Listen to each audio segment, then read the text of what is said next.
Jelang penangkapan kasus Subang, Yosef didatangi penyidik dari Polsek Jalancaga di rumahnya. Ada apa ya?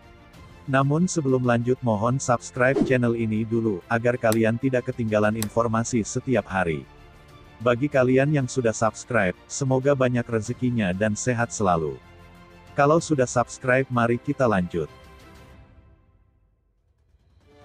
Tim penyidik Polsek Jalancaga kembali memanggil Yosef untuk diklarifikasikan terkait dengan kasus pembunuhan ibu dan anak di Subang. Tim penyidik datang ke rumah Yosef dilakukan pada pertengahan Januari tahun 2022 lalu. Petugas langsung mendatangi Yosef di rumahnya dan mengajukan beberapa pertanyaan, terkait dengan pembunuhan istri dan anaknya Tuti Suhartini dan Amelia Mustika Ratu.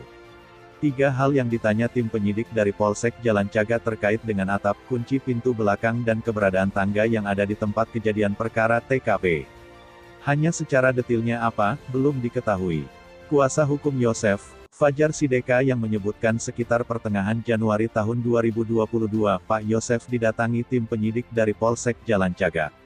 Tim penyidik mendatangi rumah Yosef untuk mengklarifikasi 3 hal. Menurut Fajar, tim penyidik kasus Subang meminta klarifikasi soal kunci pintu belakang TKP, soal tangga, dan atap rumah di TKP.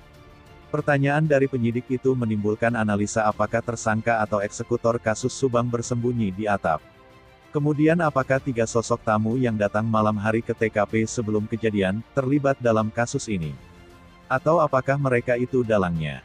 Sepertinya tim penyidik masih kesulitan untuk menentukan tersangka, walau sebelumnya sudah mengemukakan alat bukti dan petunjuk. Selanjutnya analisa 3 pertanyaan yang diajukan tim penyidik dari Polsek Jalancaga Subang kepada saksi Yosef. Analisa terkait dengan 3 pertanyaan tersebut sebagai berikut. Pertama, pertanyaan terkait dengan kunci rumah belalang. Soal kunci rumah di belakang mengapa ditanyakan kepada Yosef. Apakah pintu selalu terbuka, atau ada kunci lain yang diberikan kepada orang lain? Kedua, pertanyaan soal atap TKP. Yang menarik perhatian Anjas adalah soal materi pertanyaan tim penyidik Polsek kepada Yosef terkait atap di rumah TKP. Yang menarik kok atap TKP diklarifikasi.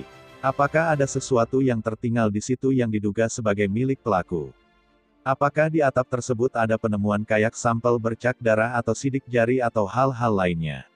Kenapa harus dikonfirmasi kembali? Atau di atap ditemukan jejak darah si pelaku yang belum bisa diidentifikasi atau ada sesuatu hal yang tertinggal di atap yang dinilai penting untuk pengungkapan kasus Subang? Tanggal 17 Agustus tahun 2021 apakah ada yang naik di atas atap? Apakah para pelaku mengintai, kemudian orang tersebut terluka mungkin ada seng, kayu sehingga meninggalkan darah?